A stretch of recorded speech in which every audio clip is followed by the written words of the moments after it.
I'd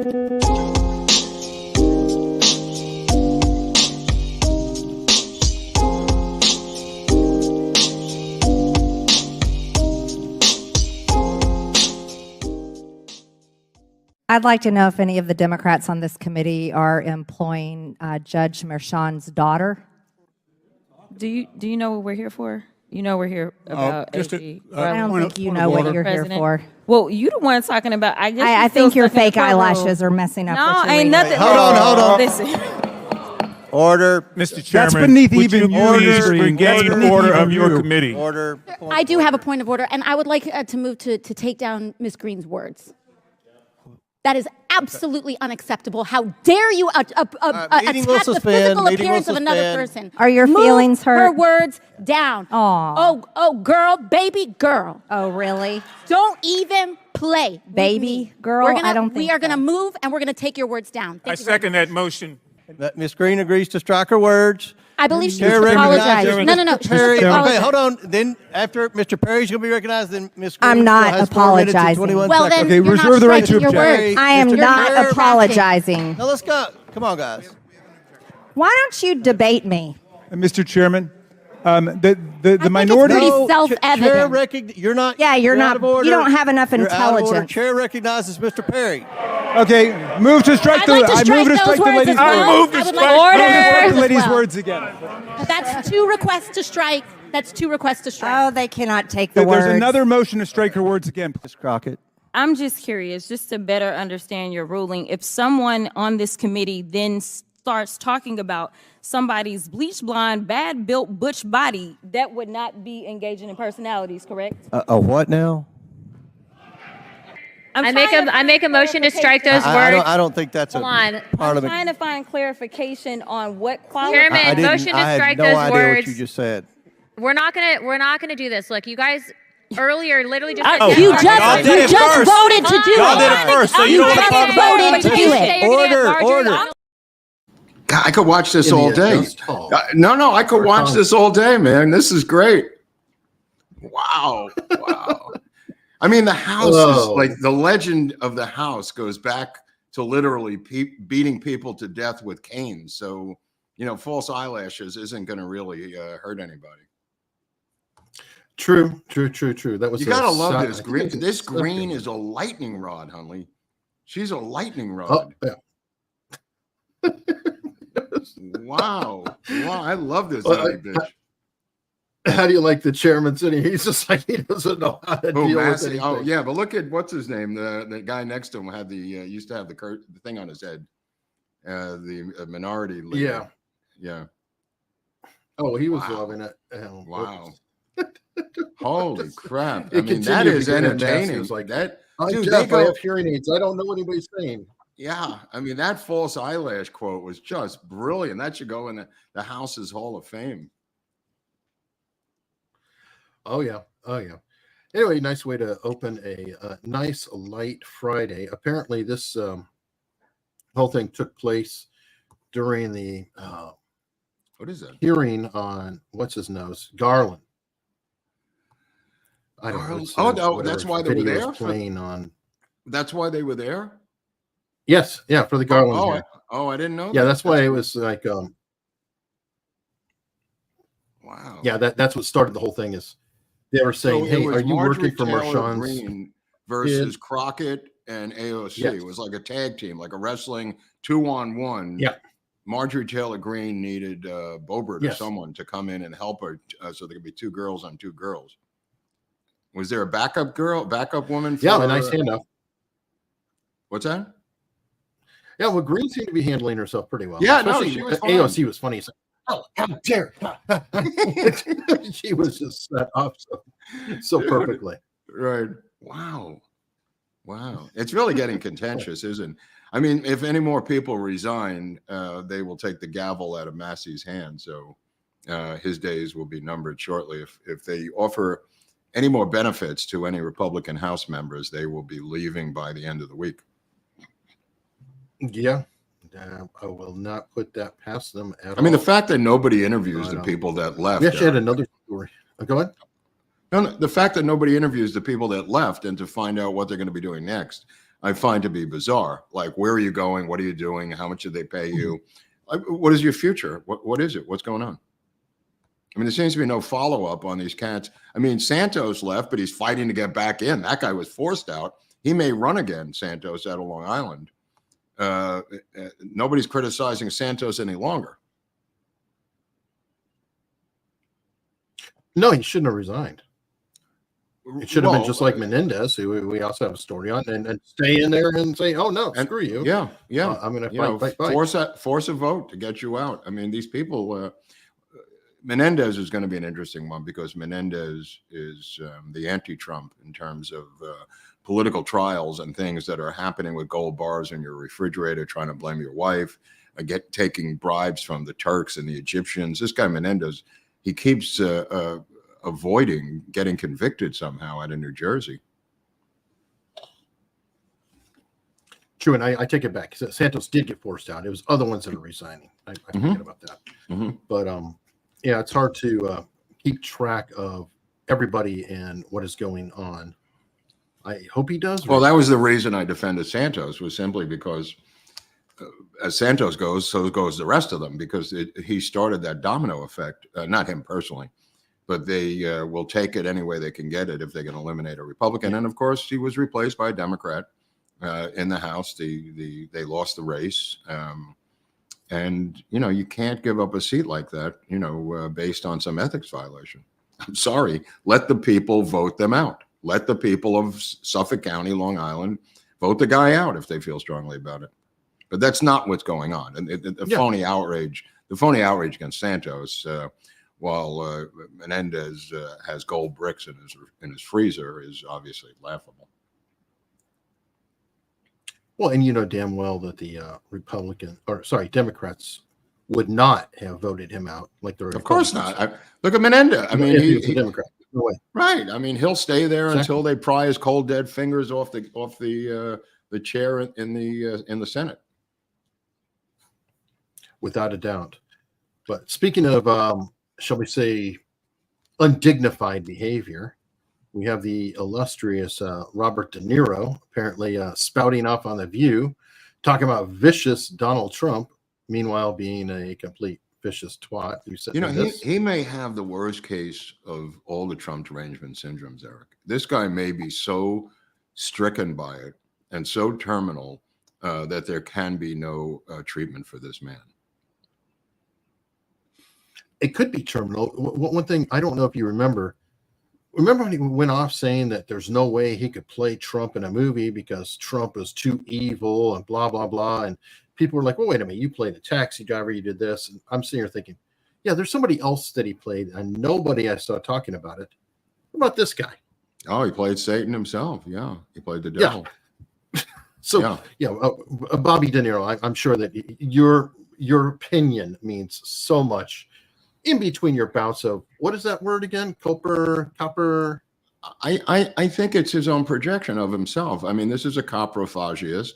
This is a guy who is a deviant by his own wife's admission in public statements, in divorce records that are on file in the New York State court system.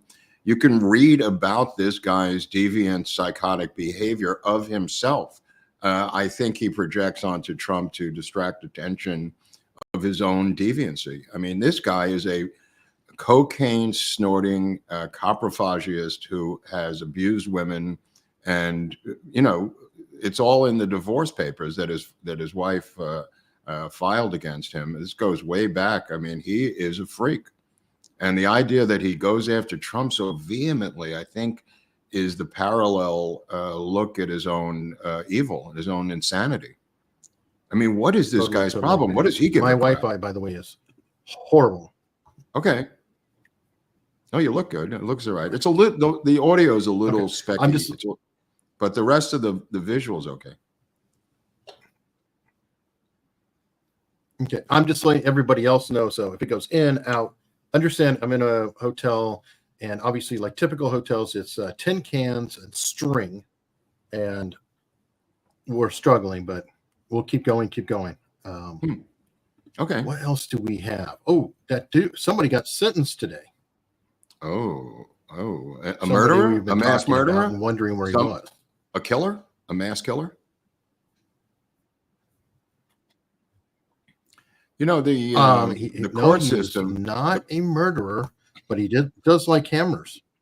The hammer time killer, the hammer man killer. He's a guy who killed women with a hammer, because he should definitely get 30 years. Whoever kills a woman with a hammer. What do you mean? Whoever. Wait a minute. This guy got 30 years for what? Breaking and entering? I don't. What is his crimes again? He showed up in some gay tryst that went wrong and was greeted at the door by the police, and Paul Pelosi, the alcoholic DUI repeat victim of aggressor of DUIs, met the police at the door, as I recall, and said everything was okay. And yet this man is getting 30 years in federal prison. 30 years, Eric? That would be him.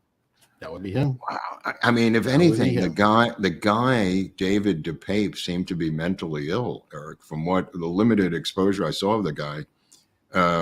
So I guess 30 years in prison. It's really a message to the great unwashed not to come after or fuck with the elite, is what I think the takeaway is.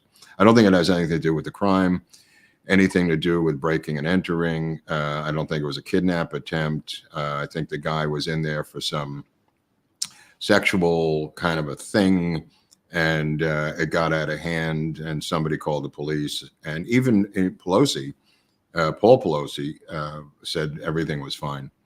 So I don't know how you get 30 years. I mean, how do you get that type of sentence, Eric, in your opinion?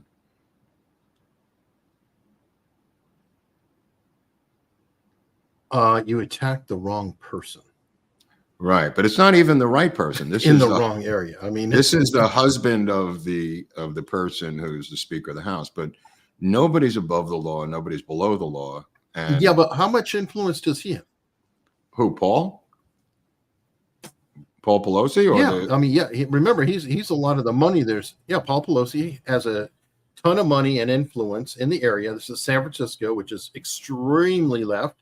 We're talking about the heroes of the left, and it's a federal crime. Well, the feds aren't any different than San Francisco right now. Well, I will just say that Paul Pelosi and his wife seem to have amassed great wealth by being able to do insider trading on the stock market.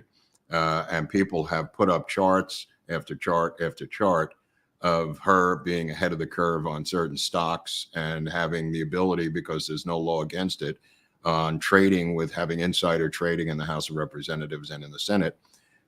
That's how they acquired their money.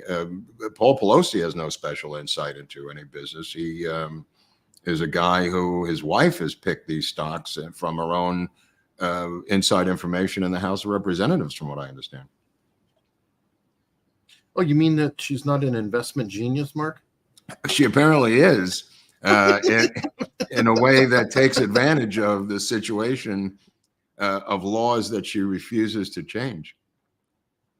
I mean, somebody's got to come in there and just put an end to this thing with the insider trading and the stock market with the House. It's got to stop. I mean, this has been going on insanely for years and years and years. And when the news focuses on it, everybody just shrugs their shoulders. Well, okay. Why don't they do the same thing they do with the president? He has. I don't know. I agree. I agree. You know, it's like there is a precedent with the president. Do that. Yeah. I mean, you read the story that Biden's $850,000 in debt. Mm-hmm. Somebody said, absolutely. It's that he has the money but refuses to pay his bills. I never thought of that. Somebody on Twitter said that, but it could be that the Chinese have cut him off, and it's too much heat on him right now to get the money to keep going, and his standard of living is such that he's living on credit cards like the rest of the United States. It could be. I mean, Hunter's too busy right now to be bringing home the bacon. Right, and the rest of them were feeding off at the trough of whoever was bringing home the bacon. I guess it's a revolving door, because sometimes it's his brother with that healthcare thing, with that crazy storyline. Sometimes it's Hunter, sometimes it may even be the daughter who, may be involved in OnlyFans. The OnlyFans page could supply a lot of income to the Biden crime family. I'm not sure.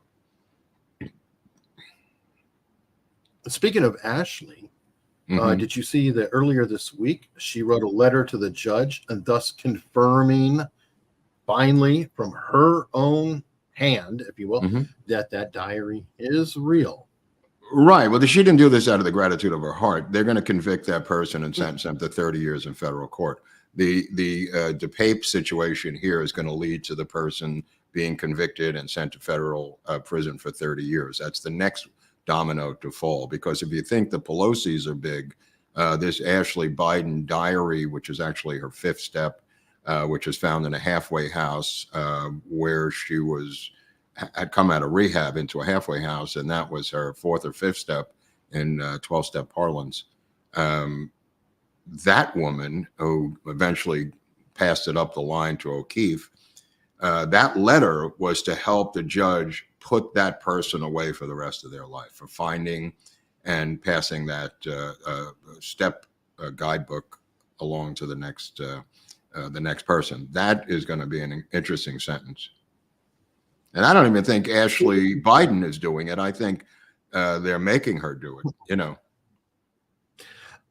Yeah, I don't know if it's necessarily helpful for her. Again, this is them, I think, pushing Biden out. We've talked about that. But speaking of Donald DePape, I mean, could it be possible that this is only a visual representation of what may be, but could he have a worm in his brain like somebody else? Well, DePape did obviously have mental problems. He was living in a van and he had slogans on the van. He may have been an MK Ultra victim. But Robert F. Kennedy Jr. Seems to have had dead worms in his brain. I've seen a lot of crazy stories over the years in terms of political candidates, but nothing like this dead worm that crawled into his eye or somehow his ear. And then the surgery there, if you look at the cut, this is from the other night, I noticed that cut on his head. He was on with Eric Bolling, and nobody mentioned this. Obviously, this is last week with the cut on his head. I don't know if he fell down doing something. This is separate from the worms, or that's where they took the worm out that was in his brain. The worm itself was eating the worm has to eat, Eric. The worm has to eat. So the worm is eating portions of his brain. And then the worm has to defecate because it's an animal, it's a bug, whatever it is. So it's got to pass through the worm system. So the worm was eating his brain and then shitting out parts of his brain within his brain until it eventually died. So the worm died, and then they went in, according to medical sources, took out the dead worm, which you depicted there. Very accurately, the size of it and the look of the worm, very accurate depiction of that worm. A woman had some worms in her stomach the other day that were quite similar to the worms that RFK Jr. had. Now, the worm that he had also gave him cognitive problems that affected his memory. Where it was eating in the area. I'm sorry, I got like a little lash in my eye. It was eating in an area that affected his memory and cognitive behavior. So I don't know what that means. It was like 2010, 2012 in that window there where this happened. I talked to Dr. Drew about it, and he said it's usually in Central or South America. And he used to travel a lot, and he used to do different things. And could have happened on one of his whitewater rafting trips that he used to have down the Colorado River every year. I had a friend named Alan Kaufman who used to go with him. But he was a world traveler, so the worms could have gotten in during one of his trips. That being said, I don't know if you read that Nicole Shanahan, she put down to get in the cover charge to get into the bar of justice, that is, to be the vice president of the United States, was $2 million. That was a cover charge. They stamped her hand so she could go back and forth from the nightclub. But she recently threw down another 8 to 10 million in cash to her benefactor, RFK Jr., to pay for signatures on ballots around the country. She's the way the Kennedy group phrased it was that this will ensure the 2 million plus the 8 million, which is 10 million from her Google pocketbook that came from her suing for divorce and holding out for $1 billion for being the Chinese honeypot for the co-founder of Google, by the way. So she threw down another 8 million of his money, having never earned it herself. And now they claim from the Kennedy camp that this will ensure that they'll be on all 50 ballots. Not even close to being true. The signatures that have been collected so far put them on 6 ballots in the United States. They're qualified for 8, and it hasn't been certified yet. So that's 14 total. If you certify the other 8. The only one of interest right now of all the states of the first 6 is Michigan. That's in play. You could be on the ballot in Texas. You could be on the ballot in Utah. It ain't going to amount to a hill of beans because your 5% isn't going to switch that, electoral college vote. The same with California or New York. So good luck. Michigan, it may damage somebody. We don't know who it's going to damage yet. I'm presuming it will damage Trump, or the DNC would have gone into a bloodbath to prevent him from getting on the ballot in Michigan. That being said, if they won all 14 states that they're currently acknowledging that they have in the bag in terms of signatures and ballot access, all 14 states, I think, would add up to 187 electoral votes. If they swept all those 14 states, that would still leave them. What's that? So not enough. No, I'm saying even with their wet dream fantasy, if they won all 14 of those crazy not in place states, they would still get 187 electoral votes, thereby defining by its mathematics alone that you are a spoiler candidate. And I think it's very disingenuous to continue to say you can win this outright when any 13-year-old mathematics kid can determine, with a political background, can determine that this is an unwinnable race. And what I suggest to them, which is quite shocking that they're not doing this, is to simply say the best we can do is get 187 electoral votes if this thing happens, and if we get onto some other ballots, and blah, blah, blah, we get 60, we get 90, and we prevent somebody from getting 271. We get 2 of the major candidates, we block them from getting, and there's no shame in this. There's no shame in this. And to simply say, if we can block one of the 2 major party candidates from getting 271 and then dictate our policies that they have to agree to enforce and put that in their platform, that's a major victory for a third party candidate. And there's no shame in doing it that way. Where there is shame is to disingenuously lie that you can win this election outright. And that's my beef with this piece of shit campaign. Not to mention it's run by, somebody from the CIA, not to mention that Nicole Shanahan is a Chinese honey trap who speaks fluent Mandarin and went to school in Shanghai.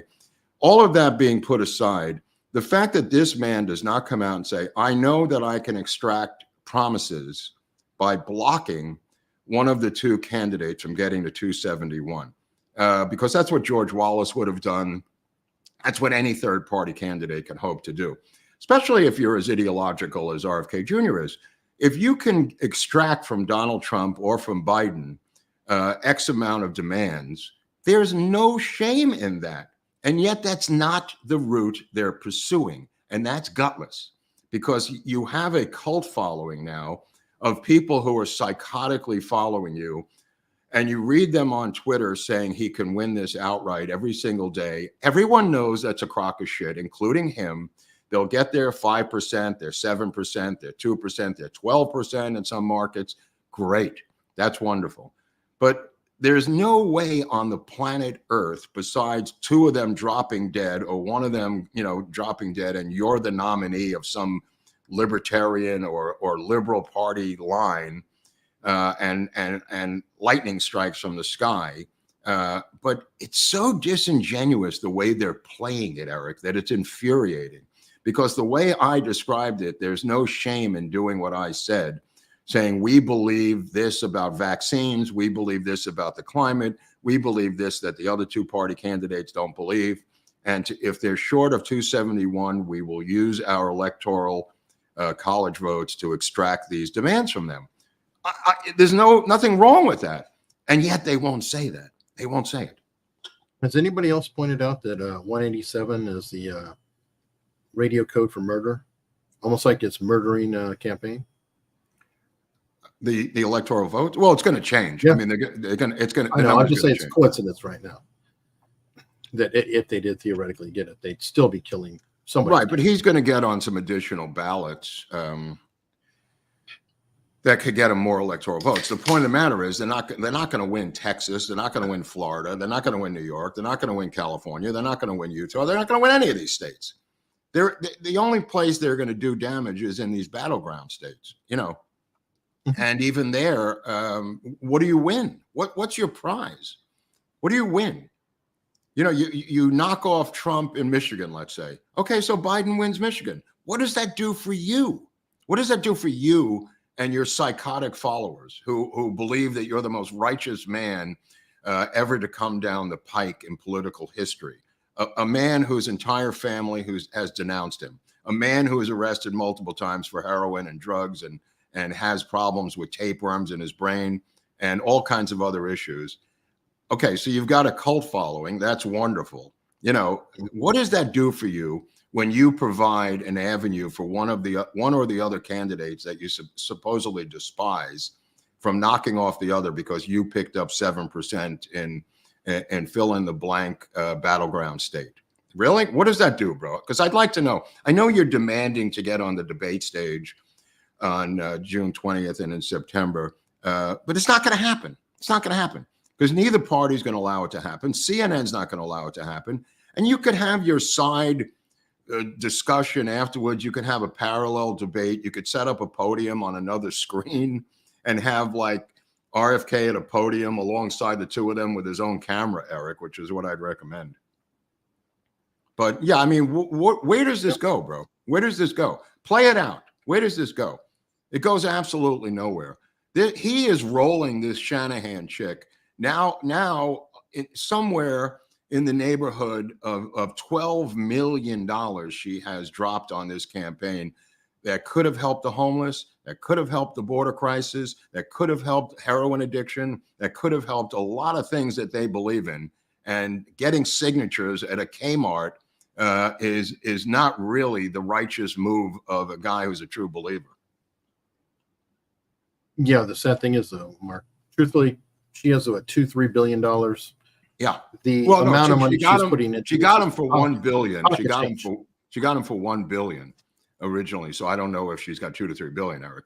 The settlement originally, from what I read, was $1 billion. That was a number of years ago. Even if it's $1 billion, she's still getting interest on it. She's probably donating the interest that she's earning on her current money to the campaign. That is so much money. It's staggering.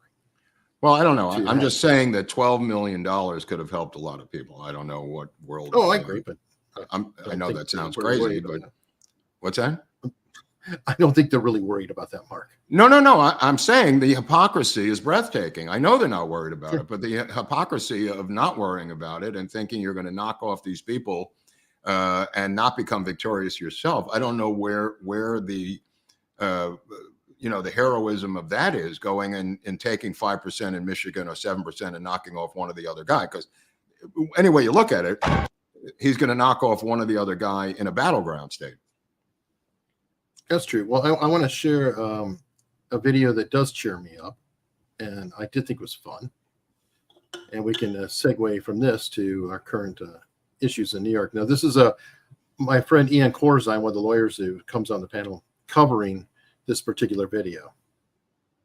Donald Trump's biggest fan released funny-shaped balloons in New York City today. Yes, the balloons had on them photos of Jack Smith, Judge Goron, and Alvin Bragg. The question I got asked was, is this illegal? Jack and Alvin and company arguing that they got defamed isn't gonna fly.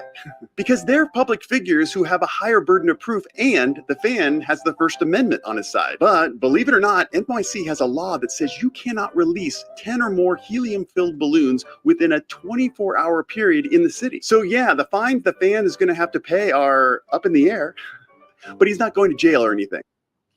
I think helium balloons are illegal in LA because they get entangled in the electric wires of the that are up in the air there. I think they're illegal. I don't know. Don't count me out. I mean, there's problems in LA that may not involve helium balloons. The situation at the trial, and by the way, I'm shocked. You know, Trump is around the corner from us right now over here, Eric. Yeah, he's planning to come by and see Viva. And I think he was wondering about the buffet, and he was asking me if he could bring his tall son, who graduated at this academy here, which was founded by one of the Koch brothers, by the way, the school where his son goes. Okay.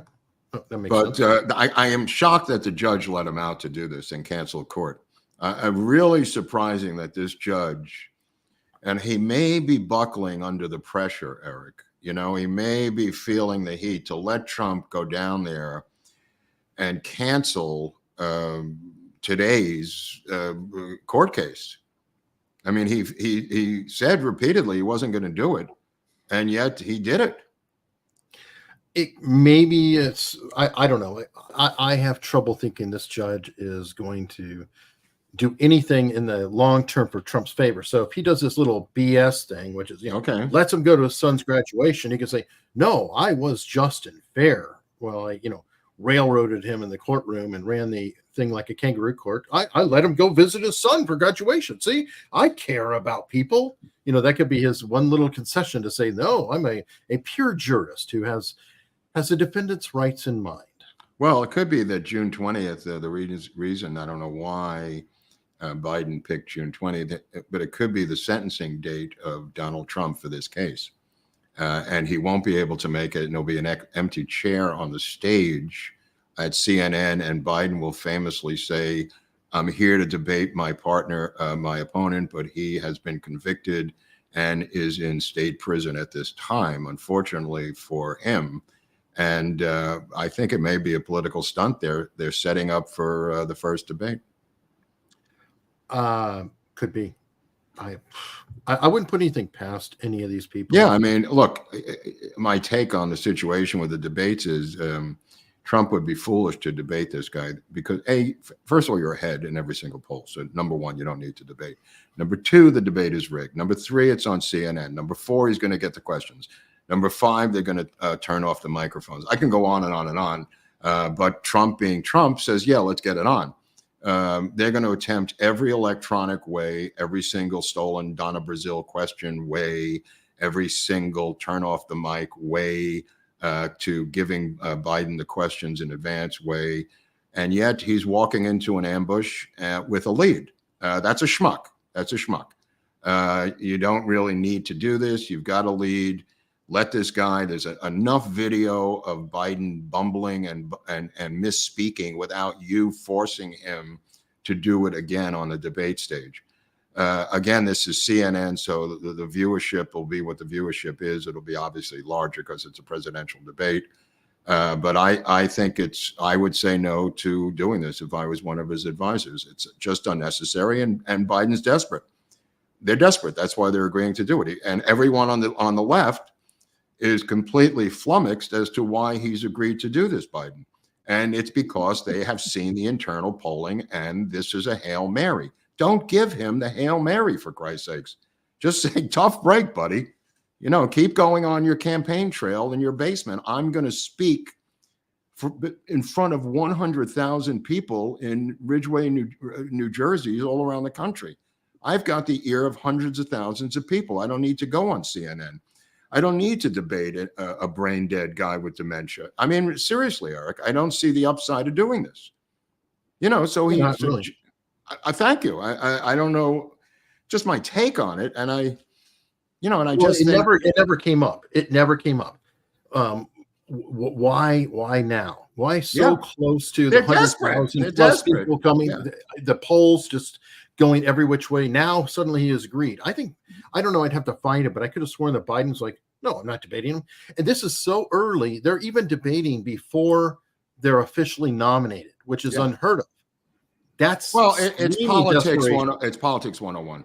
So you need to debate early. If your opponent stupidly agrees to debate you when he's leading in every single poll on the planet and some other planets in the solar system, why he would agree to do that is not your problem. You're desperate. You need to get this guy on a stage. Your thing is sinking like a lead penis balloon, and you need to get him. And now he's cooperating with you, and then he'll either be sentenced to Rikers Island or. People believe it's kind of interesting because I saw one of his lawyers on with Schmidt the other night talking about how the jury's not going to buy this and the jury's going to vindicate him and the judge is going to do this and do that. It's 12 people from Manhattan, for Christ's sakes. He's got 34 felony counts. You're telling me in their fantasy world, this is Trump's lawyers and other pundits, forget about Trump's lawyers, other pundits on the right, that this Manhattan jury of 12 people is going to find him innocent on 34 felony counts. Not 3, not 4, 34 felony counts. Okay, well, that's absurd. Let's say he's convicted on 6 or 19 or 11 or 5 or 22. Right. What difference does it make? The judge is going to say, you've been convicted, sir. You're either going to be sentenced in 2 weeks or June 20th or pick the date, but you're going to have to come back here and be sentenced. And when he comes back to be sentenced, he's going to be sentenced. Now, these people are thinking, and I don't know why, that this judge is going to sentence him to probation. Again, that's insane. They're also thinking that he's going to be allowed to be out on bail while he appeals the case. Again, this is deranged. Ask Alan Weisselbrot in Rikers Island how he's out on appeal. Ask Paul Manafort how he was out on appeal, on bail pending appeal. Then it's just not going to happen. So now if you debate this guy, Biden, and you're taken off the stage, they could do anything with that video, chop it up, slice it, dice it, make sausage out of it, whatever you want to do with this thing, Eric. I do know why they are saying it. I think they are wrong, but the reason why they're saying that is that Marshawn, when he took office, he's a George Floyd style judge. And apparently there were some memos floating around that he sent out to everyone saying, we are not going to imprison people. We are not going to lock up people. So he's a typical pro-crime guy. Except Trump breaks all the rules. Right. The white-collar criminal is not who they are talking about. When they talk about the abolition of prisons and they talk about not imprisoning people, they're talking about violent felons. White-collar criminals are their targets. That's who they want to take down. That's why Manafort went down. That's why Allen, his CEO of Trump Organization, went down. That's why they pursued Flynn. That's why they pursued Stone. I mean, those are political. Obviously, they're affiliated with Trump, but there's plenty of others around the country who have nothing to do with Trump, who are just white-collar criminals who are now in prison for 20, 30 years because of this reversal of letting violent prisoners out while imprisoning their capitalist enemies. Right. And I would push back a little and say, you mean central to right-wing white-collar criminals. If it's a proper Democrat donor, they pay for their pass. So let's Menendez will never be convicted. Menendez is not going to be convicted in the state of New Jersey. It's just, and if he is convicted, he's not going to be sentenced to much. But that being said, I don't understand why Trump would come back for sentencing, because he's going out that door and back of the judge in manacles to Rikers Island. He has said as much. They may do it on a gag order, but I think they're going to let the jury do it. Let the jury vote, let the jury convict him on 4 counts, 8 counts, 22 counts, whatever amount of counts you want. It doesn't matter for a show trial for the pundits to go over nonstop, the Cohen testimony and the Stormy Daniels testimony. For the love of God, it's meaningless, folks. That's not what this is about. They want you to get into the weeds to debate this because it gives the trial some visual veracity. That's why they want you to debate the nuances of the trial. The more you debate it, the more the trial looks real. Don't debate the trial. It's a show trial. It's Stalin-esque. Other people have said this. Not my take, but it's obvious what it is. Like I've said on other channels, when Abby Hoffman and William Kunstler, the leftist attorney, decided that their trial in Chicago was going to be a kangaroo court, they decided not to cooperate. They decided to make a mockery of that kangaroo court. By sitting there and acting normal and doing this, it gives the trial the veracity and stability and honesty that it doesn't have nor deserves. And I think that, you know, showing up for court and doing this and cooperating with them is the opposite of what they did in the Chicago 7. And he was cited, I think, William Kunstler, with 32 contempt of court charges. All of them were overturned on appeal. He never did any time in jail, Kunstler as the attorney, and there was 2 other attorneys involved in the case. But I mean, this is going to play out any way you want it. But this is going to happen over the summer. This is going to happen in prime time. This is going to happen as they get closer to the convention.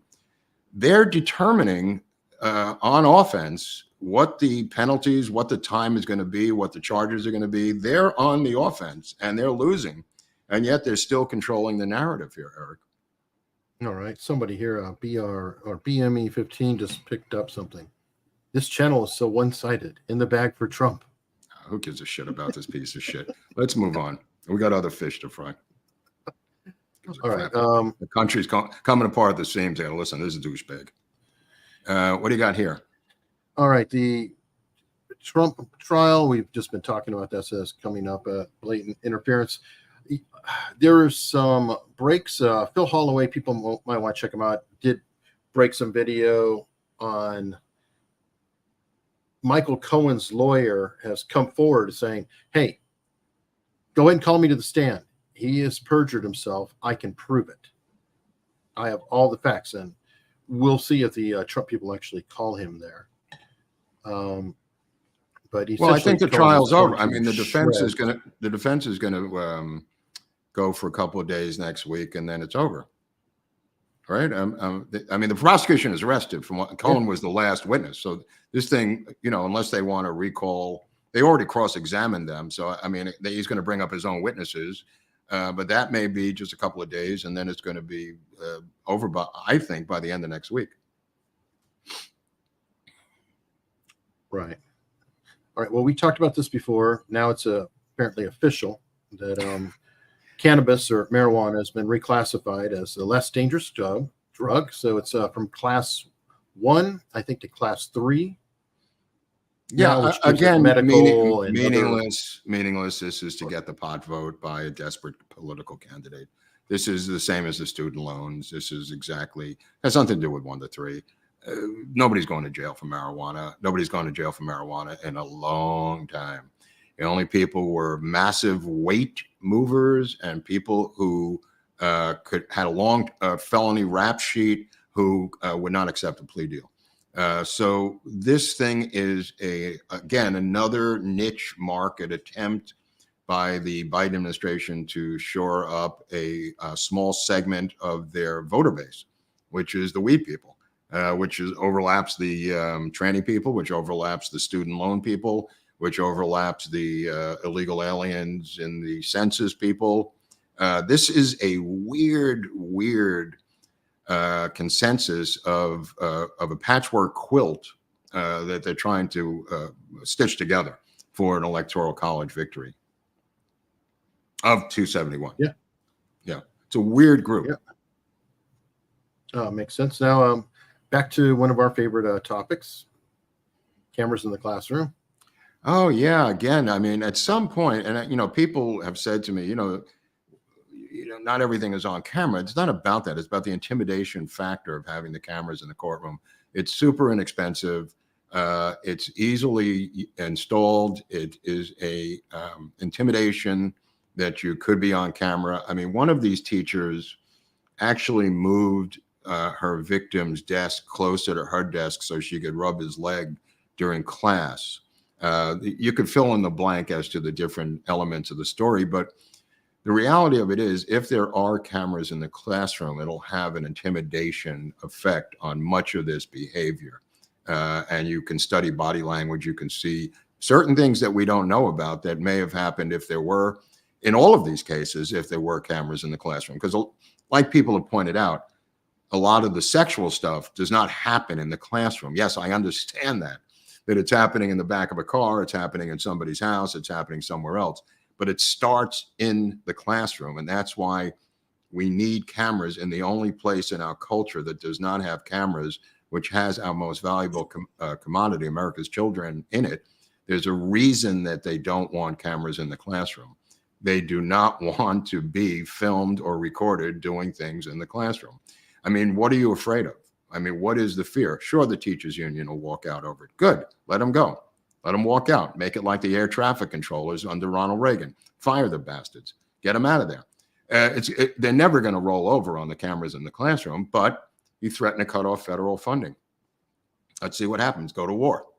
I think it's worth it, Eric. Also, you are bearing a little bit of the lead about the moving the desk closer in the classroom. That was an 11-year-old boy. An 11-year-old student. So we're not even talking about it. No. It's not right. It's 11, 9, 13, beyond. 15. It doesn't matter.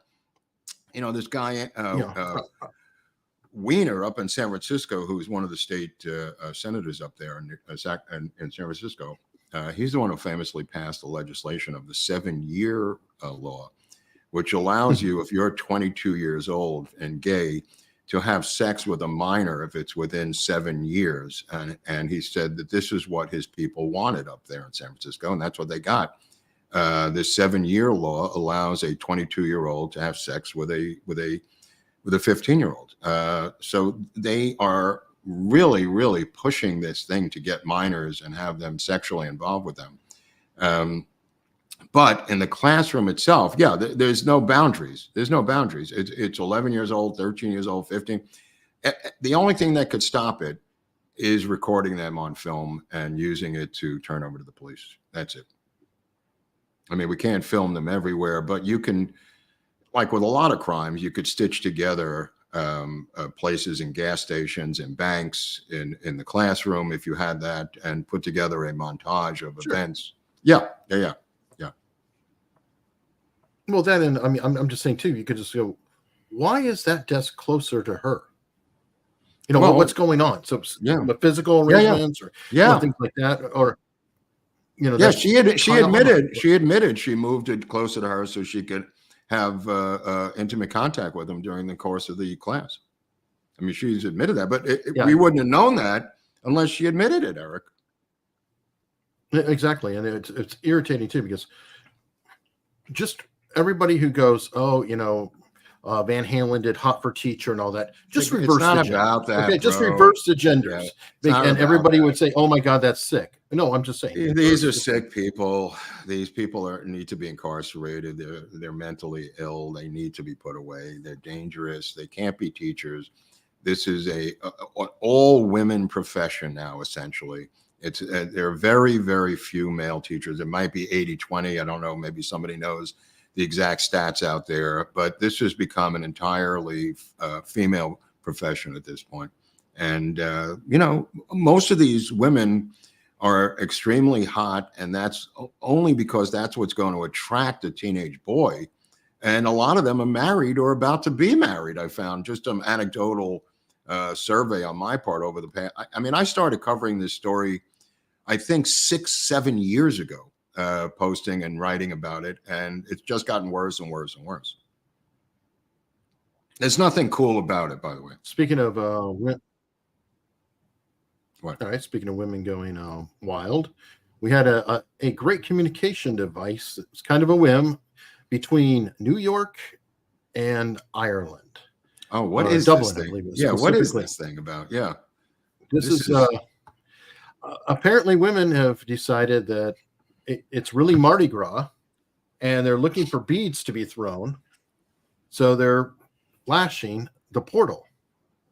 Right, but The before first one was the portals, or the flashing is in response to Muslims in Ireland putting up burning 9/11 towers in the portal, Eric, and leaving it up there for hours on end while New Yorkers had to walk by the portal seeing the World Trade Center being demolished because these mutts over in Ireland put it up on the other side of the portal. The tit exposure was an FU to the people who did that, by the way. okay. Why Well, they that did, was the why first they one. did This it. is the second one. So I don't. Okay, well, I don't even know if that was the first one. I don't know anything about that, but I know that the portal has become a complete debacle because of the putting up of the burning 9/11 World Trade Center buildings. And that was, I presume, done by Muslims who have infiltrated Irish society. I'm assuming that regular Irish guy did not wake up to do that. It's probably Muslims who now live in Ireland. You know, that being said, I don't know what this portal is for, but obviously it completely melted down very quickly. Again, you know, technology can do that, Eric. Technology can do that. I mean, it's not a foolproof situation. But, you know, I don't know if I sent you a copy of this. Did you get a copy of the Palestine action memo that I have downloaded? Somebody sent me a copy of this. Yes, I posted it on Locals. Good. Okay, because there's stuff in there. People were talking about the fact they were wearing masks. It was Douglas Murray yesterday in the New York Post said he wrote a piece saying they were wearing masks because they're ashamed of their behavior. And if you turn to page 3 or 4 of the Palestine Action memo, you will see in detail that they're telling you to wear masks so you're not identified by the police or any cameras. And they go into extreme detail about keeping your masks on so no other cameras can see you. The amount of information that is in the underground manual shown right here is absolutely enormous. I really recommend that people go to Locals to pick up on this. I mean, step 1 is to create a cell. I mean, this is literally how to start a revolution by numbers. And it goes through steps 1 through 7 on how to literally put together an action of violence against the United States. Also, UK is in there. They're attacking both the UK and the United States in this underground manual, which I believe is the equivalent in a way to Prairie Fire, which was the Weather Underground's newsletter that they put out when they were underground on how to make bombs and how to create actions. These are now their professors are now former members of the Weather Underground who are teaching them how to do this, Eric. People like Bernardine Dorn, people like Bill Ayers, rather, Jeff Jones, and others. Yeah, here it is. The first step is create a cell. This is what we're up against, people. This is no longer your father's anti-war protest, marching with baby carriages against the Vietnam War. It's the same thing as Cheech and Chong's weed. It's not the same marijuana, and it's not the same anti-war protest any longer. Yeah, it goes into detail there, but the reality of it is, at some point, you got to take reverse action. You cannot allow these, which I predict is going to happen, whether underground style bombings are going to happen in synagogues and Jewish schools and government buildings. And they have now created red lists, which are lists of celebrities and other people who are not anti-Zionist by their definition. It includes just odd things like Keanu Reeves, and Keanu Reeves once studied martial arts during the Matrix from a retired Mossad agent. They've created a red list of people who are not necessarily even pro-Israel, but they're not anti-Israel and they're not publicly anti-Zionist. And they have an author list of book authors who simply have not denounced the state of Israel, and they're calling for a ban on their books being sold. They're calling for a ban on movies. They're calling for a ban on various people that they've determined are on their secret lists. So this is where we are. The digitine movement. What's that? Yeah. They've literally got this digitine movement going where they're, and it's including Kim Kardashian, all the celebrities. And it's very frustrating because I'm all for people saying I'm going to block quote influencers or rich stars, but the reason behind it is so dark. That is the bothersome part of it. Well, I mean, when and if Trump gets back into power and he has to cut off money to the federal government, from the federal government to these universities, and I mean, this guy's got to get off his fat ass and do something. He can't just come out and blather and pontificate like he did before, although he accomplished quite a bit. He's got to get vicious. And I don't know if he's got that viciousness in him, Eric. I mean, firing someone on The Apprentice is not the same as incarcerating some of these judges who have violated civil rights, some of these politicians who have violated civil rights. I mean, somebody's got to go for it. And I strongly recommend that he send expeditionary forces into Mexico like Smedley Butler did, went down during going down after Pancho Villa. I think that we took our foot off the gas with our presence in these border countries in Central America and in Mexico, and this has created a narco communist state in the southern border. And I believe he needs to send an expeditionary force into Canada. And I'm not talking about shooting anybody. Let me just explain this. I know this sounds crazy to you people, but I tend to think outside the box. I think we have to show who is in charge in this hemisphere. And I think people can understand it better by me saying that. And that would mean going across the border of these countries and flexing your muscles militarily, just going in there and then leaving and letting them know, putting ships off their coast, crossing into that country and trying to help those people have some support there, because we have to start looking at Canada like Cuba. We have to start looking at Mexico as now Gaza. And they're on our border is the reason I'm suggesting that we flex our military muscle. And again, I'm not talking about killing or engaging in any firefights. I'm talking about shows of force. These people are now living in a fascist regime up north. I know that's hard for you to believe. I know it's hard for you to understand, but that's where we're at with Canada. Mexico is now a socialist narco state being run by drug cartels. We need to flex our muscles on these two borders of our country. And I hope somebody can hear this and understand where I'm coming from. I'm not talking about invading and taking over and having military action. I'm talking about military might and flexing and reminding these people who the hell is in the middle of these two countries, Canada to the north and Mexico to the south, because this thing is out of control. Canada is out of control and Mexico is out of control. I agree. And by the way, back to where a lot of these people are coming from who are causing the ruckus are on TikTok. Yep.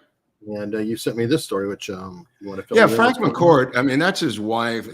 Frank McCourt was maligned, I thought, unfairly, and a lot of Dodger fans disagree. They don't know the details of this thing. David Boies, that's Jamie McCourt on the left. She was going to run for president. She was a Hillary Clinton fan. She sued Frank McCourt for divorce. She was caught having an affair with the heir to the Pillsbury Doughboy fortune by me.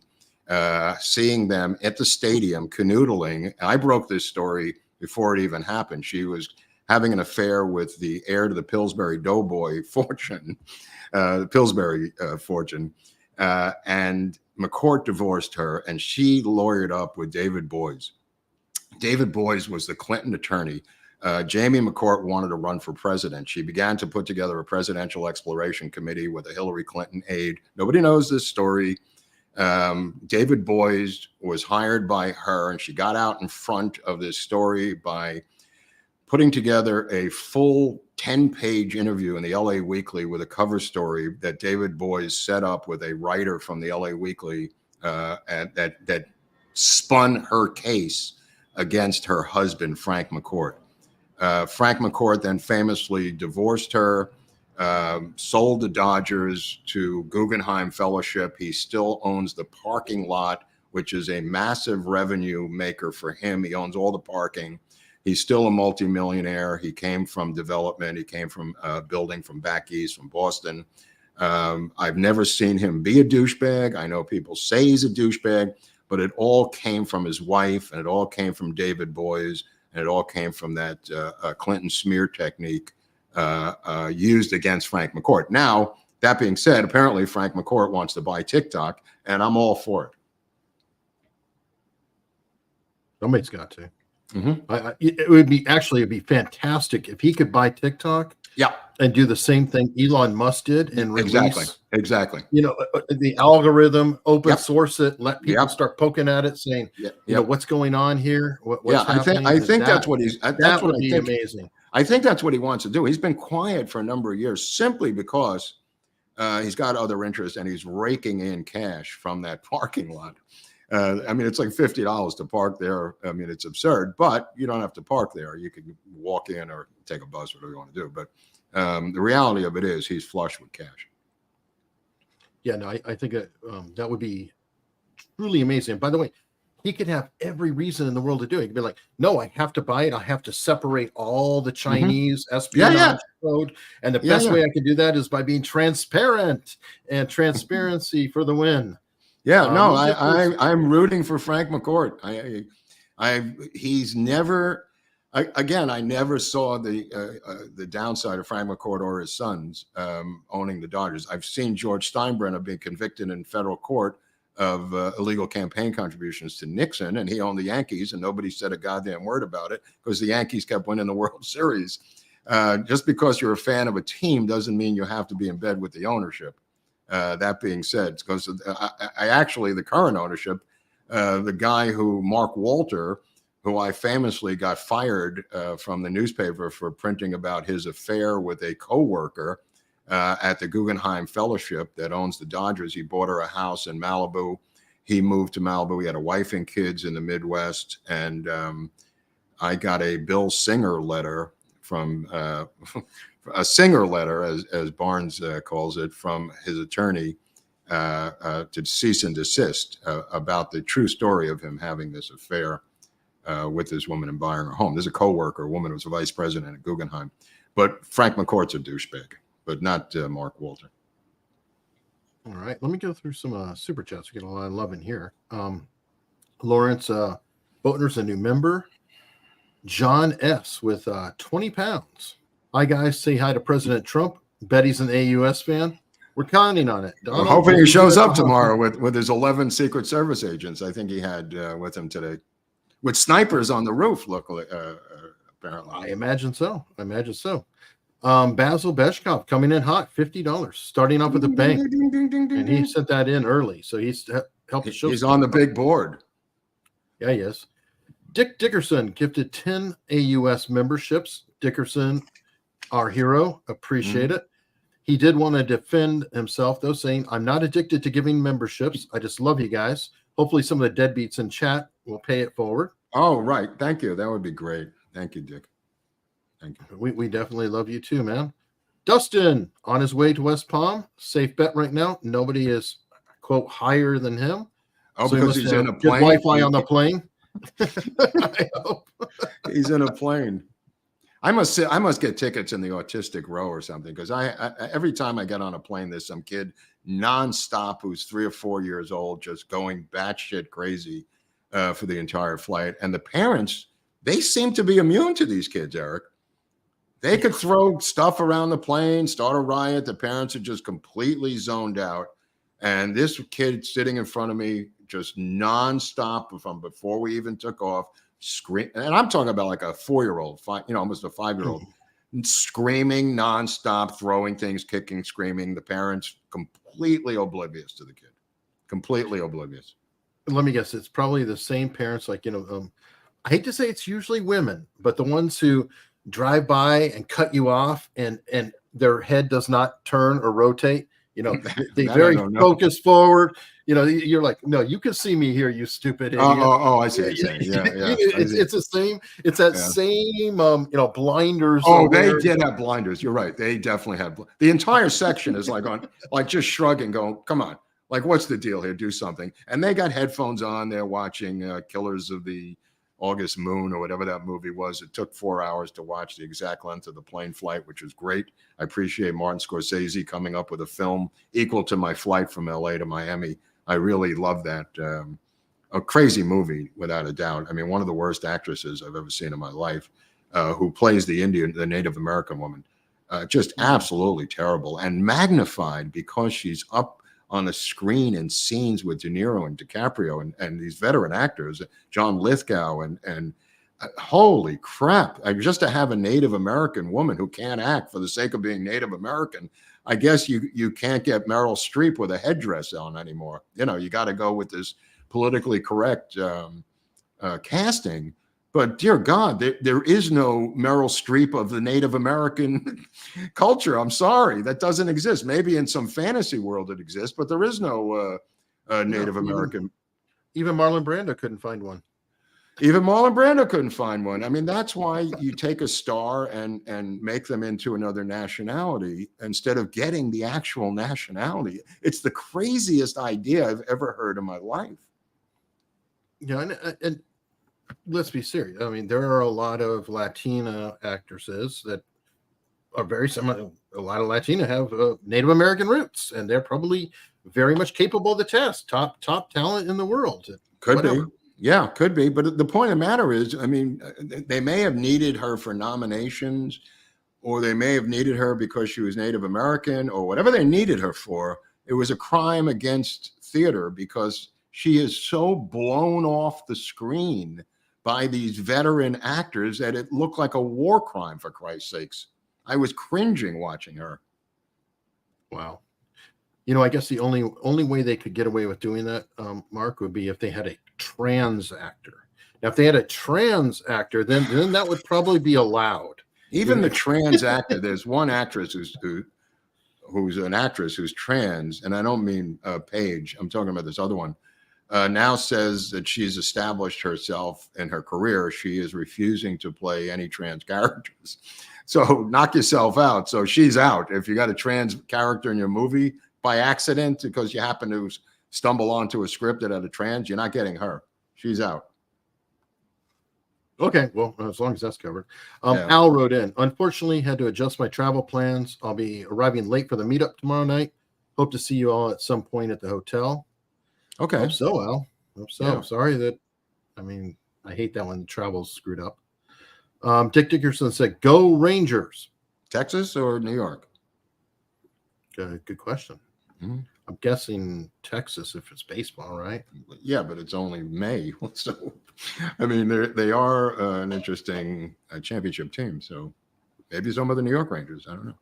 I don't know. Pamela in with $1. She's not happy probably about the Not happy about the worm. The worm is turning. The worm is turning. I mean, 2028. RFK Jr. 2028. Samuel Stafford. Hey, hold on. Pay attention here. Samuel Stafford came in hot. $100. Right on, Sam. Way to go. Thanks, bro. Thank you. Way to go. Seriously. Way to go. Mary S. gifted a membership. Thank you very much. Philip Stacy. Stay alive, you guys. The world needs you. Yeah, well, I need to stay alive too. Thank you. And Mark just had a birthday, so he's still. Let me tell you something about this Muslim thing. I just want to get into this for a second while Eric's in between things here. This is my take on this because I saw these kids, these non-Muslim kids, bowing to Mecca on prayer rugs the other day in part of the protest that they're George Floydish kind of taking a knee. Mm-hmm. They're wearing the checkerboard scarf and they're on prayer rugs and they're bowing to Mecca. I am suggesting to the audience that Muslim is going to be the new India. Like it was in the 1960s. India became a spiritual center of the counterculture. Oddly enough, I never bought into it. And I believe Muslim is going to be the new India for this crazy college crowd. And they're going to begin to convert to Muslim, go to Muslim countries. I profess that this will be the new India of this new protest culture that's currently ensconced in the nation's colleges. So keep your eyes open for this. I think you're going to begin to see obviously, these Muslim countries don't have the civil liberties or the rights that India does, because India had the trappings of the British Empire and a justice system and everything else. So this may be troublesome to people who are queers for Palestine, who show up in Palestine, look for trouble in this area if this trend continues. But I think it will. I think you're going to begin to see conversions to Muslim by these idiotic people who don't know what they're getting into. I wouldn't. Yeah. Sorry, something came through. Isle of Boston.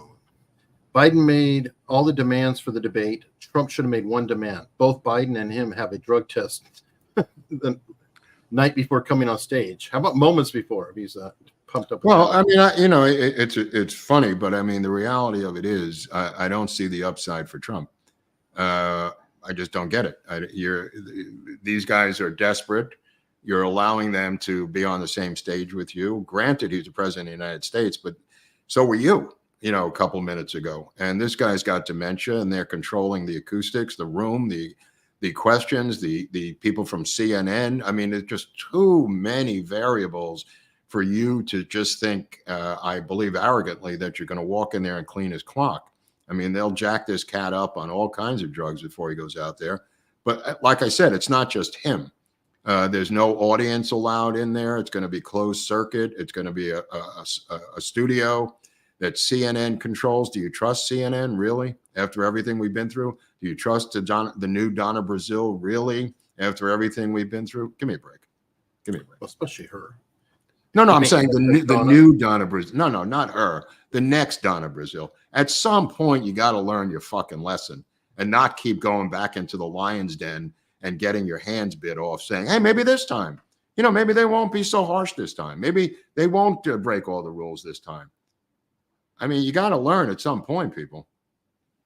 I agree. It's a trend. David Marsh has been a member for 26 months. Wow. Whoa. Wow. That's awesome, man. What are we doing to my country, and how can I help? Well, we're going to talk about that tomorrow night at the Meetup here in Palm Beach. That's all we can do is talk to people and see what's going on and try to express our viewpoint publicly on electronic airwaves and try to get everybody on the same page. Whatever that page is, I'm not sure, but I think the first step in any political movement is to get everybody on the same page, whatever that page is. And that's what we're attempting to do. I'm just telling you my ideas. I'm sure there are people out there who say that they're insane or crazy, but the things I'm hearing aren't really working for me politically. So I'm expressing my things. The stuff I'm talking about with Canada and Mexico. Look, if you take your eyes off the road, you're going to crash. And I think we took our eyes off the road in a lot of these countries. I believe David March is Canadian, by the way. Yeah, well, I thank you. I hope you're not offended by my plan of driving this guy Trudeau out of office. I mean, we have to send people up there to go get this piece of shit. We've done it. We went to a country 80 billion miles away, to Iraq, to take out Saddam Hussein for things that his country did not even do to us. And we should protect our own border with these two knucklehead countries that are now viciously out of control, fascism to the north and communism to the south. That's where we are, people. You could stick your fucking head in the sand, but that's where we are. You think that Trudeau and this guy in Mexico are just going to sit there and do nothing. You're dreaming. Yeah, I agree. That's why a cool cucumber said, please help us in Canada. Yeah, look, I've been to Canada a lot. It was on my mind because, I love Canada. And we're giving the award to Viva tomorrow. And I thought about Canada last night. I was laying in bed. I'm saying, we got to do something. We got to get up there and do something. This situation, obviously Biden's not going to do anything. But I'm saying if Trump gets back into office, we have to aggressively make a statement about what's going on up there to help these people who are literally political prisoners up there in the north now. Yeah, totally agree.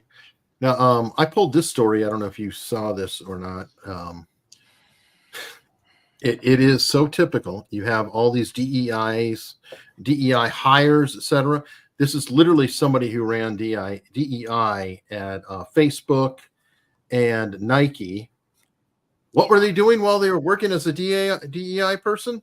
They were filtering or stealing a ton of money, $5 million. They got 5 years. Yeah, I mean, it's crazy. Yeah, Smile, collect your cash. Yeah, I mean, these people have got to be dragged into fucking Attica. I mean, again, first of all, you got to drive out DEI. Number one, you got to make it illegal. There's been numerous attempts, by certain politicians to, including what's his name down here in Florida, the governor, to drive this out. What's that? DeSantis, yeah. But I'm saying Matt Gaetz and other people have been professing this for a while now. But this thing has got to be driven out of corporate life. It's got to be driven out. Totally agree. And I'm just pointing out that DEI itself is a grift and a lie. Oh, and yeah. It's a grift and a lie. Who are you going to attract? Grifters and liars. And what do we have? I mean, just all the way to being a thief. It's disturbing. Basil came in hot again. Are they selling tickets for this controlled demolition of the entire American legal system? These are the tickets, Basil. I mean, we're watching it in real time unfold. Either you disrupt it, but certainly don't cooperate with it. I mean, that's the stupidest thing you could do. I mean, these are Stalin show trials, for God's sakes.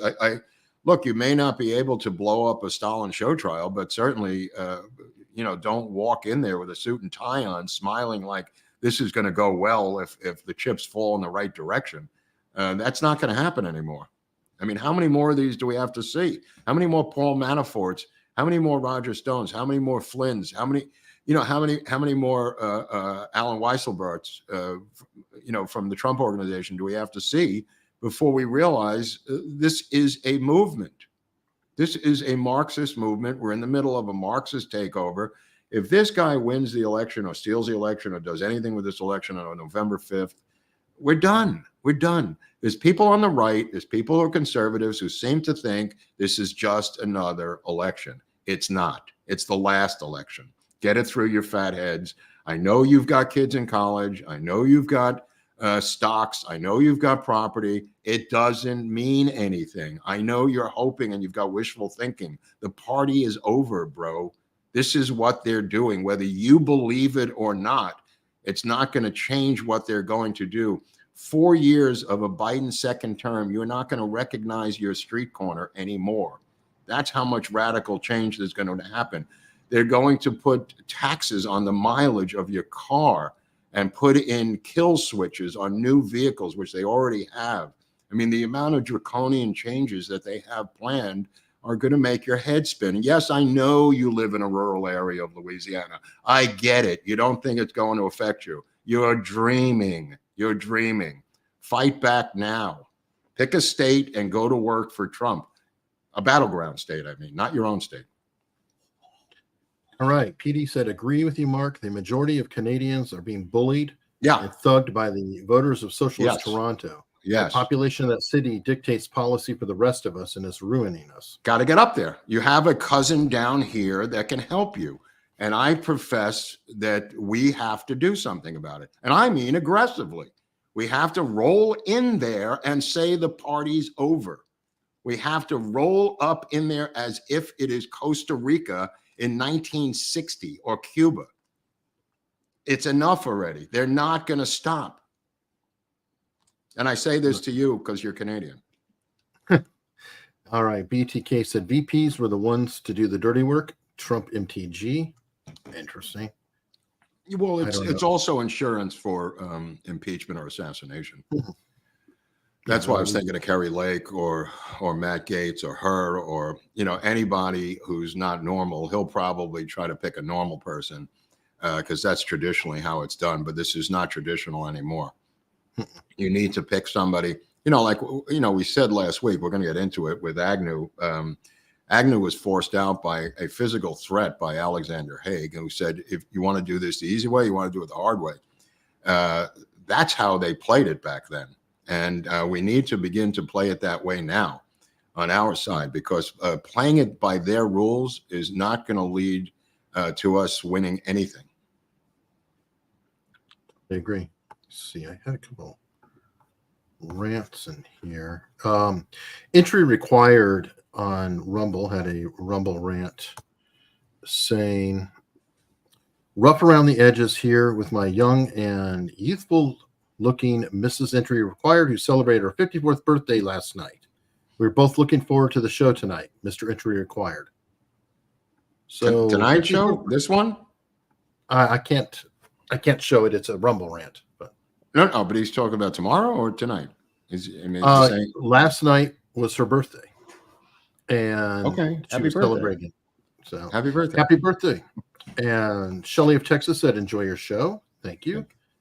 Entry required said, "Call my boss early in the morning, saying, hey, I'm locked in at Rikers. He didn't bite. He said, did you fix their computer systems yet?" Interesting. Okay. Interesting. I think Mr.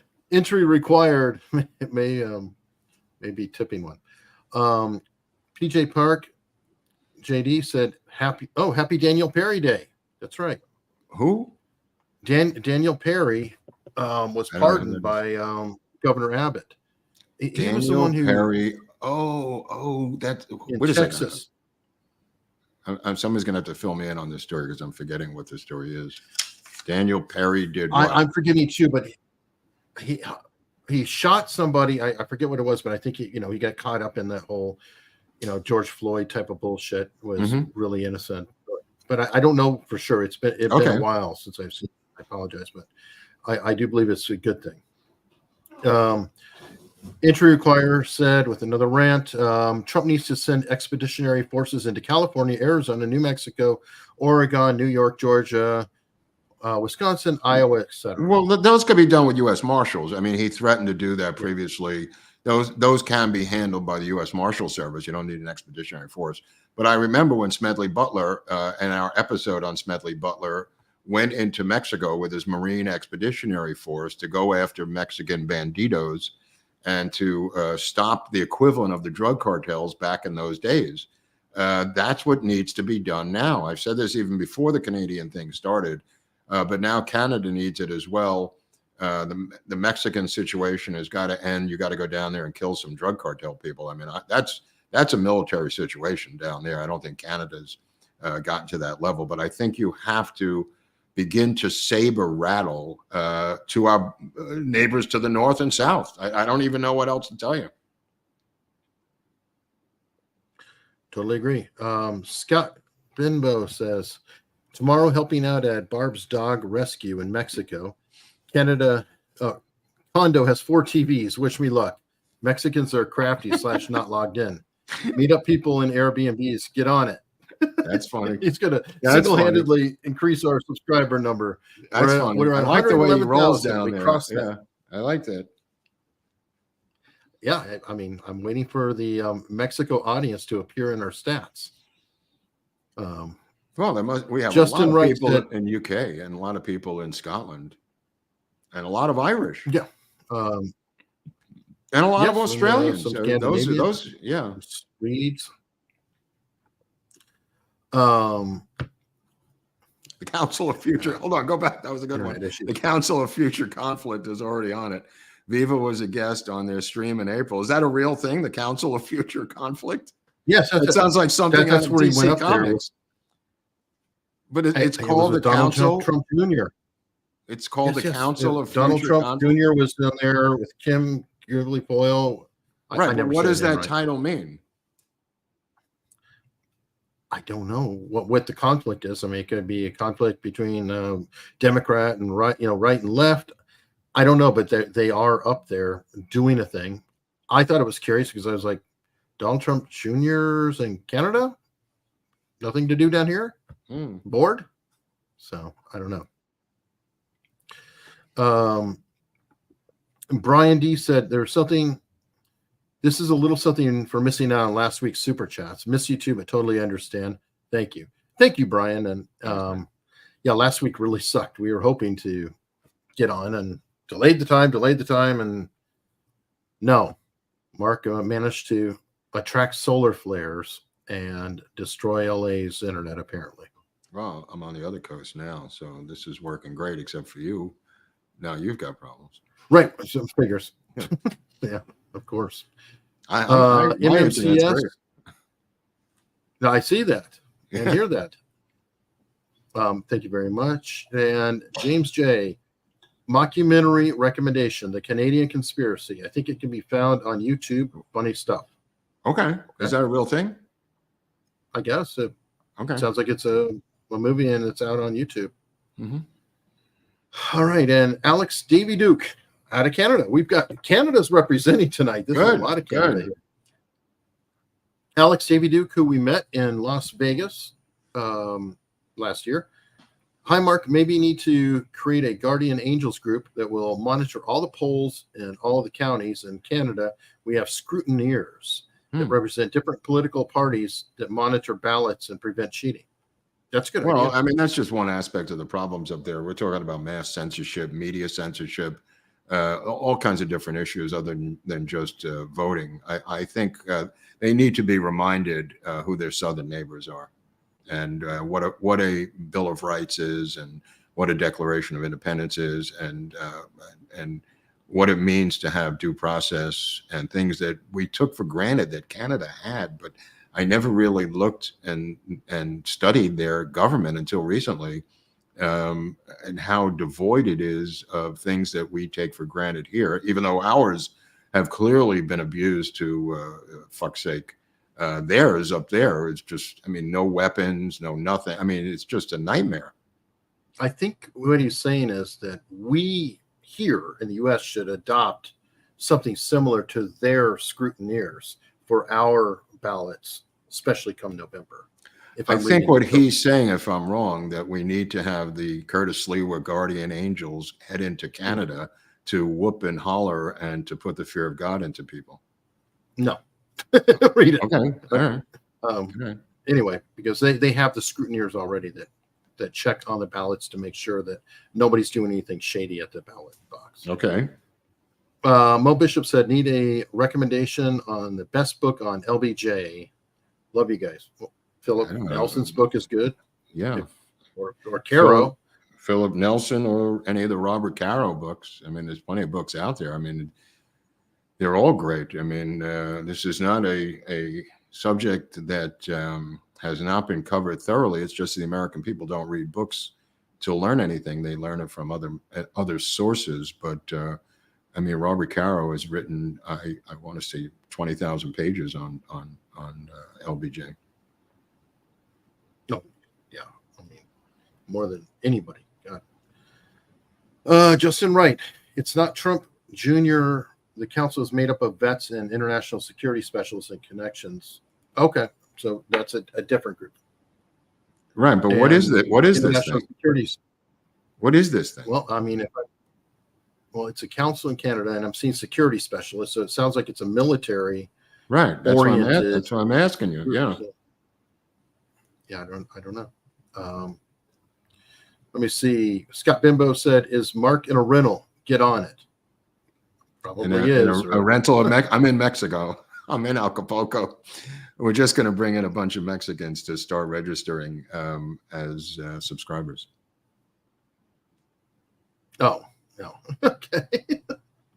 Paul Henreid, the dark complected man who calmly sits with the umbrella man and calmly leaves at the same time as the umbrella man and pulls out a walkie-talkie will lead Lord Buckley to a deeper dive. That's highly doubtful, since the umbrella man came in and testified under oath in the House Assassinations Committee and revealed who he was and what he was doing. Okay. Go back to the story.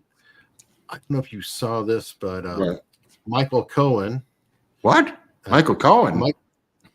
Michael Cohen has developed a relationship. He's found a new friend.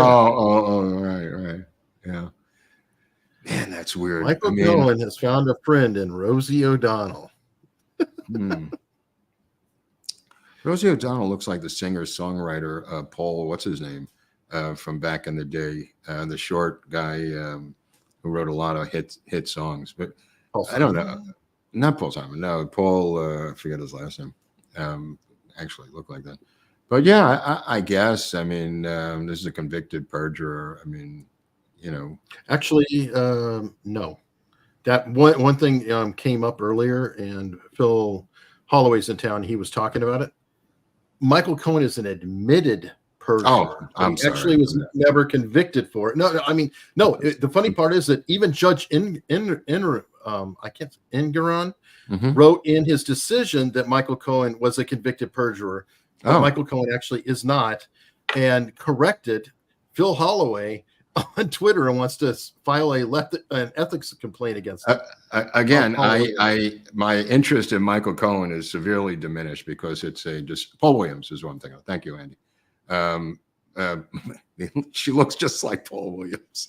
I swear to God, later in life, Paul Williams. But anyway, yeah, the situation with Michael Cohen, I don't really, give a shit about Michael Cohen. I don't care about the trial. I mean, I care about the trial based on the results, but this is a sham of a travesty of a sham. Let's face it, folks. I mean, the testimony by Paul Williams. No, that's true. No one's ever seen the two of them together, Pasha. Thank you. Yeah, I will go to my grave thinking it's one person. That's for sure. When Rosa used to be funny on Curb, some of the early Curbs where she played herself, she was very funny. And she was originally, she has sadly a case of Trump derangement syndrome. But back in the day on Howard Stern, I mean, this feud goes back how many decades now? 30 years, 25 years? I mean, it's crazy, the two of them fighting. Yeah, but funny.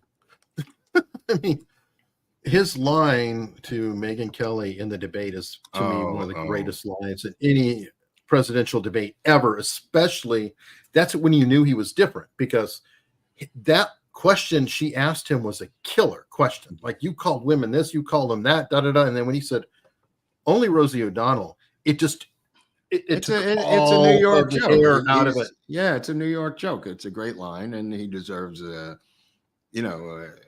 accolades for that great line, without a doubt. Very funny line. What is not a New York joke, and there is still some availability. What? Is we're in West Palm Beach for a reason. Oh my God. Tell us about it, Mark. I don't know. I'm going over to the thing, and we're going to give an award tomorrow. I know the least about this thing, but apparently we're giving a Canadian, a guy who escaped Canada through the Underground Railroad, through tunnels and trains, and with a bunch of other people who smuggled him behind enemy lines from New Hampshire down through Massachusetts, through Vermont, through New York State, all the way down in the Underground Railroad on the Flagler Railroad into Palm Beach County, where he has apparently surfaced and created a free state of Jones for himself in the free state of Florida. And he will be getting an award tomorrow night here in Palm Beach thank you, Natalie. I hope to see you tomorrow night. He will be getting an award for the first annual Friend of America's Untold Stories. He has helped this channel more than anybody. And it's kind of like when they inducted Babe Ruth into the Hall of Fame. I think it was a no-brainer to put Babe Ruth in the Hall of Fame. And it's a no-brainer to put Viva into the America's Untold Story Hall of Fame as the first member of the Hall of Fame. And tomorrow night, hopefully he'll show up. Hopefully he'll bring some fresh fish. And he may not even be aware of the entire event, for all I know. But Eric and I are going to be there. plus other people will kibitz, will eat. There is a dinner, despite what people might have thought. We are having dinner. There is a buffet. There is a bar. There is a ballroom. It's in a hotel, the Holiday Inn. And it looks legit. It sounds legit. We've done it before. This will be our third one, Eric, or? Yeah, our third. Yeah. Right. Okay. So we've done this before. The other two seem to be successful. Well, people keep coming back. They keep coming back. Who am I to say? So the other two were fun. And this seems like it'll be the same. But like we said, we're going to spread the wealth around and bring in Viva for an award. And he's funny. I mean, he's not as big as Eric and I physically, but mentally, he's right there with us for sure. He's smarter than I am. I mean, he's an attorney, for Christ's sakes. He was smart enough to get the hell out of Canada, for Christ's sakes. I'm not smart enough to get out of California. So he's smarter than me. And that's why tomorrow night, what time's the event, by the way? I don't even know. What time? 8 o'clock or something? The event is at 7 o'clock, but there will be some people having a cocktail hour at 6 p.m. Thanks so if anybody for wants to come an hour early, right on. Go ahead. There's going to be, the bar cart. People can have some cocktails before the event starts at 7. So everybody can kind of kibitz and hang around. But there is a buffet, right? So I don't want to come over. There is definitely a buffet. Yeah. Well, you're coming over no matter what. Yeah, but I'm not going to eat dinner beforehand. I'm going to wait for the buffet, right? Of course. Of course. There is a buffet there. I've already met the executive chef. Oh, okay. That's progress. That's progress. So hope to see everybody there. If you live in the area and you're saying, oh, you know what? I didn't know this is in the area or whatever, or you want to fly overnight. You want to fly in from Europe. I mean, you can start now. Just get on a plane. Yeah, you better get booking. You want to escape from Australia? I don't know how long it takes. 17 hours. I think you're screwed if you're in Australia. No, it's an 18-hour flight. You can make it by 4 o'clock tomorrow night. Well, you better be watching us while you're driving right now, because if they leave now from Sydney, Australia, they could make it and be at the event with time to spare. Okay, possibly. You know what? You could get a haircut. You could get your suit fixed. You could do a lot of stuff. I mean, if you live in Ireland, I would say yes. You can get on a plane from Ireland. Scotland, obviously, the UK, if you can get over there to Heathrow. France, forget it. We don't want anybody from France. But nevertheless, the English-speaking countries, if you can hear my voice and understand what I'm saying, you can still make it by tomorrow night. Don't be a fool. We're on East Coast time. There's a buffet. Don't even stop for dinner. Just grab a bag and go. We'll get you in there somehow. We got Viva, and look at him. He's getting an award, for Christ's sakes. Totally agree. And you know what? To be prepared next time, and also to be like us, try to get off our fat asses. You can always get some coffee. Yeah. This is some coffee. This coffee. This is, that's how the Apollo 11 got up to the moon. Was on this coffee. Yes, Apollo it's 11. Fantastic coffee. Every rating has been strong. The reviews are coming in. It's fantastic. Super proud of it. Mark got his bag, and what do you think? I've been up for 11 days. I mean, let's face it. This is strong coffee, folks. I haven't slept in 11 days. This is one of the strongest coffees ever devised by scientists. Men in Manitoba, speaking of Canada, worked on this with the people at Mundo's, and they've come up with essentially rocket fuel is what I can say about this thing. This is an Apollo 11 type coffee designed by a woman gynecologist. So this will really help you if you need to get off your fat ass in the morning and get to work. Some of you have jobs. I don't know where you work. I don't know what you do. But if you need to get up and get out of the house, I would try this. It's a Supreme Breakfast Blend. This is a blend mixed together of various coffees to create an entire new product called America's Untold Stories. Coffee for the gods, as it's known on the street. There you go. And there's a link in the description. Or if you're listening, you're driving right now, trying to get here. You're like, look, Eric, I can't be looking at the screen and doing it. You can go to americasuntoldstories.com/coffee. That'll take you right into a link where you can order some of it now. They have subscriptions available. Everything else. Couple more super chats have come in. Justin Wright. Shared CFC with you on X, Mark. I don't know what that means. Some sort of a code or at CFC sounds like it's a Twitter handle or an Council of Foreign Churches. Oh, it's a Council of Foreign Conflict. Oh, okay. That's what they're saying. Okay. So look out for it on X. And David March said, I wish I could have gone, but they shut down the direct flights from Soviet Kazakhstan. On April 30th. Well, that's what happened with Viva. But he first went he was in a wagon with a burro that got him across the border, and then on a bicycle, I think for something like 1,700 miles, and then reverted to other forms of transportation in the Underground Railroad. Changed his name to David Tubman at one point to get into the Underground Railroad. So I don't know if Harriet was a distant relative or not, but David Tubman was his cover name for a number of those states to get through. All right. And Pyro Disco is asking, what Holiday Inn? I'm in Florida, in Palm Springs. The one that's at the airport. No, I'm in West Palm Beach. Sorry. West Palm Beach, wrong coast. The one at the airport. The airport. The airport one. It's the Airport Convention Center in West Palm Beach. One question for you, though, Mark, about the trail David took. Was he on a burro or a donkey? He was on a donkey. You know, I said another word today, which was unbelievable. Oh, what was this word? Oh, it was so New York. F me. I can't remember the word. It was such a, you know, if people want to hear a New York accent, listen to Oliver Stone, who speaks perfectly well until he says the word idea. And he cannot say idea. He says idea.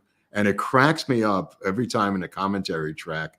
Oh, Christ, what was the word I said? It was, nautical. I said it like Nort, N-O-R-T, nautical. And the person I was with just cracked up laughing. I didn't even catch it. But she speaks perfect English. I speak New Yorkese. And I said, what's the matter with nautical? And it was N-O-R-T, nautical. So, yeah, it comes out of me once in a while. But listen for Oliver saying the word idea. I just crack up every time I hear it. Okay, that is a quick question before we roll over to the private party. What is it about New York, and also England does that too? It's like you have words that end with an A sound or whatever, but you add an R to it because English do that as well. I just find that weird. It's just, well, a lot of it is it's inculcated groups that don't leave the area and speak with the same intonation. That's how things become slang of a region. I mean, talk to somebody who's a Southie from South Boston, and I know there's Southies who watch this show, and when you hear the heavy-duty Boston accent, that's a Southie. It's the equivalent of a Brooklyn accent, and if you go down and listen to Oswald on some tapes out of New Orleans, and it sounds like he's got a Brooklyn accent. And that's because the ships, when they came into the Brooklyn shipping yards and then went around the coast, went around Florida and docked in New Orleans. So there was a direct connection geographically between New Orleans, the port of New Orleans, and the port in Brooklyn. That's how that accent spread. There's regional reasons why accents occur and why they spread. Yeah, I noticed that for the first time many years ago. I was watching some sort of a crime show, and it was taking place in New Orleans. Yeah. And the New York detective, who I knew was a New Yorker, was talking to somebody in New Orleans. I was like, wait a minute. They sound the same. Like each other. Yeah. Oh, yeah. But no, I had never noticed it. You know, it's like one of those, they happen to be in the same place at the same time. And that's it was because of the shipping lanes. It was because of the shipping lanes. The merchant marine, merchants and regular sailors would go from one port to the next, back and forth all the time. And it was the same people, and the accent became regionalized in those two places that would never be connected in a million years except for the shipping lanes. All right. Well, speaking of idea, we're going to head over and hang out with our locals a little bit for the after party. There's a link in the description. Remember, everybody, you can be a locals member for free. Doesn't cost a thing. It helps out a lot. Even if you're a member and you never want to pay, that's fine. It enables me to put in a post if something happens to the channel.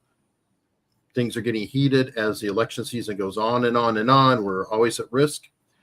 You will get a notification, at least, so we can say, YouTube did something weird, can't have a show today. You'll be able to see that. You may want to follow both of us on Twitter, X, whatever we call it this week. I'm at Hunley Eric. I don't block people in general. Mark is at Lord Buckley. If you're very nice to him, he'll keep you around. And we will see you momentarily. Oh, it's the other thing. Okay, let's go over there. Let's see what happens. Let's get there.